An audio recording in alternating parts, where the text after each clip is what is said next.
Hey guys, Dalek44 here. I need no introduction, but I got one anyway. And today I'm bringing you another toy review, just because you liked the last one so much, I'm assuming. And this time it's on the Mighty Morphin Power Rangers Rita Repulsa from Power Rangers Samurai set for some reason. I'm assuming this came out in 2012 or something, I don't know. So as you could tell from the packaging, Rita Repulsa was sold with the Power Rangers Samurai range, which I don't really get. It seems kind of odd to me.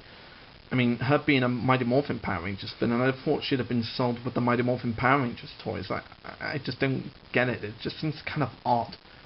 But whatever, it's just great to see Rita Repulsa as an action figure for all these years.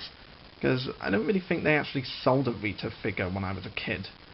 And we might have seen it as a shrunken Rita in Season 2, but I don't think they actually sold it here. And the figure looks pretty good from here.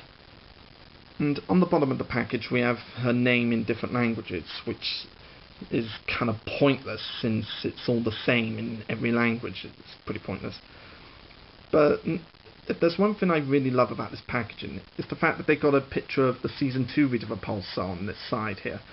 That's a really nice touch.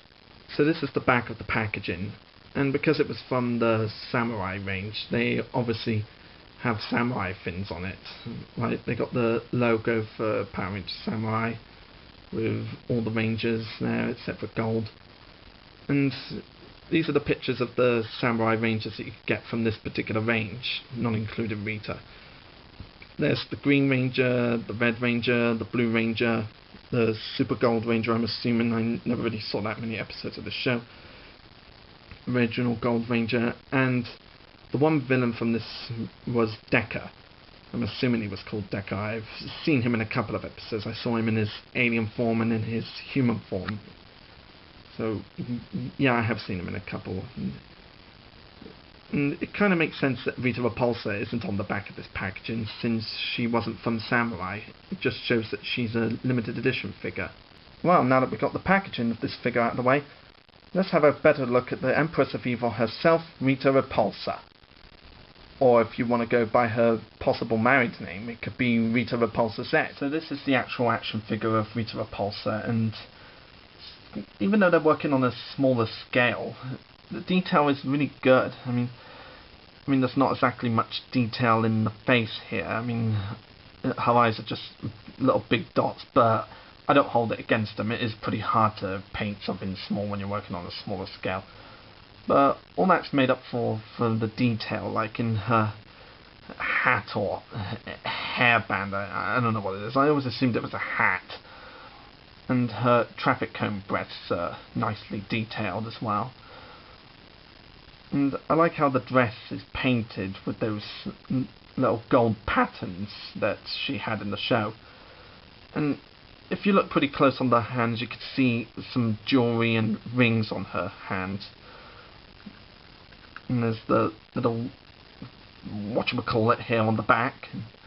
And as you can see, there's a little hole in the back of her neck, but that's just to attach her necklace thingy that she has. I don't know exactly what that was called, but yeah, the hole there is just to attach it. Now let's have a look at Rita's articulation. Alright, the head can spin all the way around like this, just like the Z I have. Arms can go up and down around there, and the wrist here rotates pretty good, as it does with the other arm. And no waist articulation, and no articulation in the legs, of course, because good night, everybody. The legs here can't really move. They're just there to show that Rita has legs.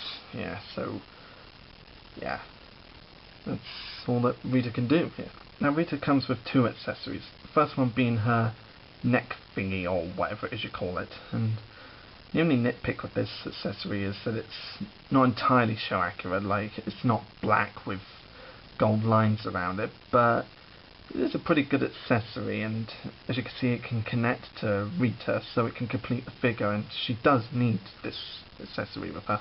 And I am now going to connect the neck thingy to Rita Repulsa.